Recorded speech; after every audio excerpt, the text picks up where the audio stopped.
Welcome back to Radically Rational Radio. With the FDIC allowing JP Morgan to purchase First Republic Bank over the weekend behind closed doors, I think there's no way around it. JP Morgan got a deal. The FDIC isn't releasing any of the other bids. And when the largest bank in America, holding 16% of total deposits, and when the largest bank in America, holding over 16% of the deposits, is allowed to purchase a bank, completely disregarding an earlier regulation stating that no bank with more than 10% of U.S. deposits is allowed to purchase a bank. There's probably a percentage of you who lived through this and who didn't. That regulation was put in place because banks that were too big to fail had to be saved. So as a countermeasure, our government never wanted any one bank holding more than 10%. Whether that is the answer to the question or not, when the largest bank in America wins a confidential bid, someone's making money. CNBC has the president of Queens College on to talk about the acquisition. Let's jump into it. Joining us right now to talk about what this means for the Fed's rate hike path is Mohamed El-Erian. He is the chief economic advisor of Allianz, also president of Queens College, Cambridge. And Mohamed, look, I don't think this is a big surprise that there is something that had to get done over this weekend with First Republic. Is there anything about the details of how or what happened that surprised you?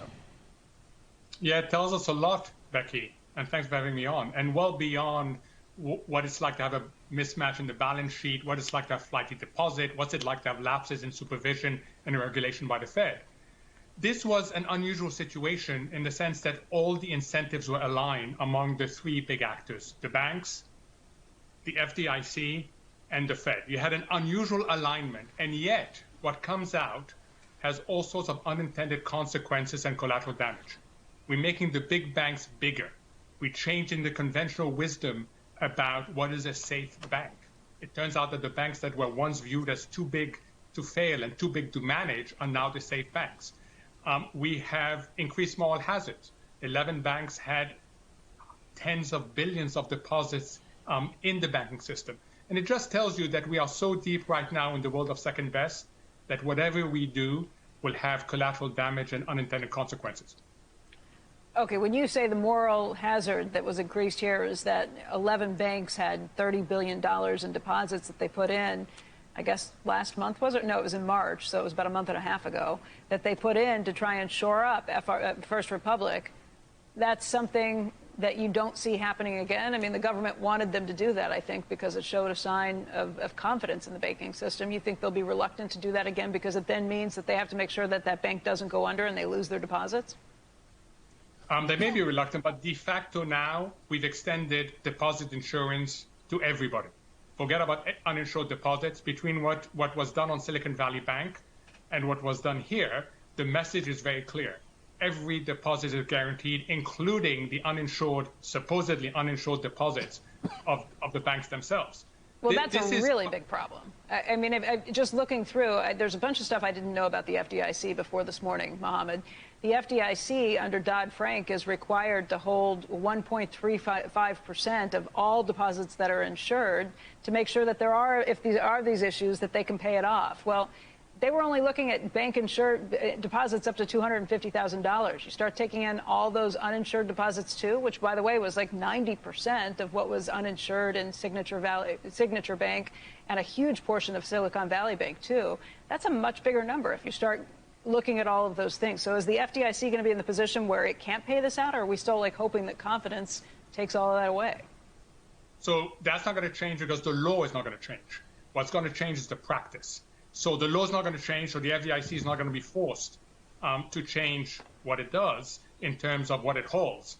But the reality is that what's happening on the ground is not consistent with the law. How do you reconcile this?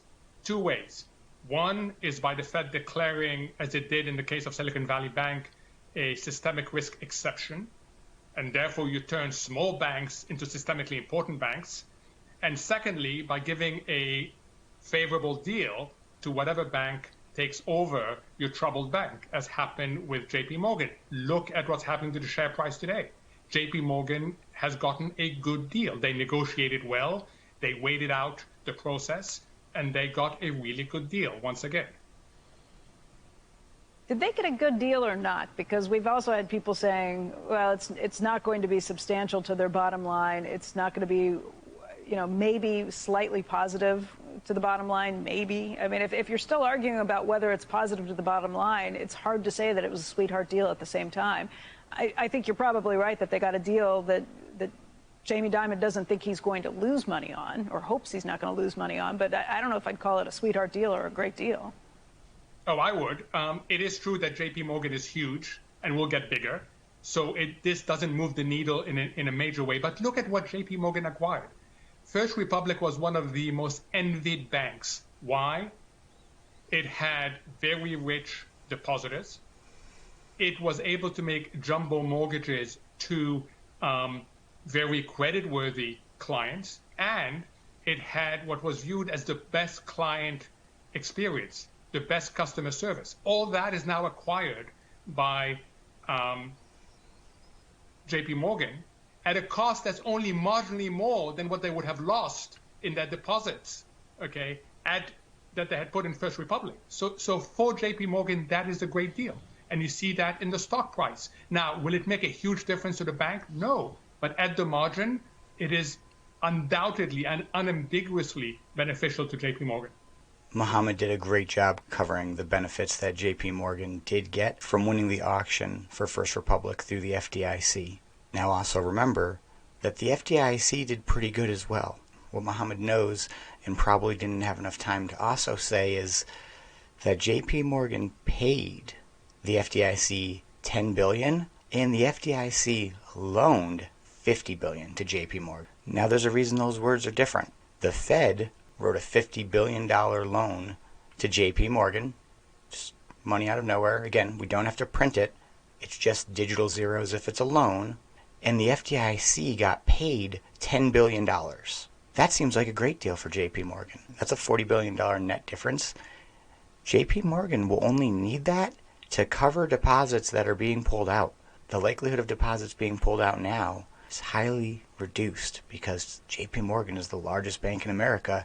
People will now have the illusion that their money is safe again. So now JP Morgan has $40 billion to invest however it would like to make money, much like Mohammed had mentioned. First Republic has a lot of mortgages, a lot of high-end mortgages.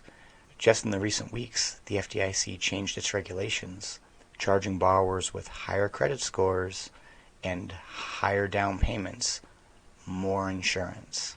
JP Morgan only wins in this endeavor because even if in a couple years they do fail, they have solidified the fact that they are too big to fail, and the government will come and save them. The only way our government will not be able to save them is if the US dollar is no longer the world currency, and acts like this don't help us. I'm Tristan. This is Radically Rational Radio. I hope you learned something. Like, comment, subscribe. I'll see you in the next episode. Stay resilient.